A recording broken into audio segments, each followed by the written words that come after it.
নবী করিম সাল্লাল্লাহু আলাইহি ওয়াসাল্লাম বলেছেন যে বান্দা আল্লাহর কাছে যদি কোনো মুসলমান যদি আল্লাহর কাছে কোনো দোয়া নিবেদন করে, দোয়া কবুলের অন্যতম প্রধান শর্ত হলো হালাল উপার্জন, সেটি ঠিক থাকার পর যদি কেউ দোয়া করে এবং সে যদি কোনো অন্যায় কাজের জন্য দোয়া না করে এবং আত্মীয়তার বন্ধন ছিন্ন করার জন্য দোয়া না করে, অর্থাৎ খারাপ দোয়া যদি না করে, তাহলে আল্লাহ তাআলা অবশ্যই তার দোয়া কবুল করেন।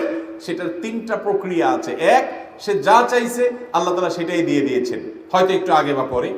দুই, আল্লাহ তাআলা সে যা চাইছে সেটা দেন নাই, কিন্তু আল্লাহ রাব্বুল আলামিন এর বিনিময়ে তাকে আজর পুরস্কার কিয়ামতে এমন দিবেন যেটা এর চাইতে অনেক বড়। তিন, আল্লাহ রাব্বুল আলামিন তার দোয়াটা যেটা সে চাইছে হুবহু সেটা দেন নাই, কিন্তু আল্লাহ তাআলা তার বিনিময়ে তার এমন ক্ষতি থেকে তাকে হেফাজত করেছেন যেটা সে দোয়ায় উল্লেখ করে নাই।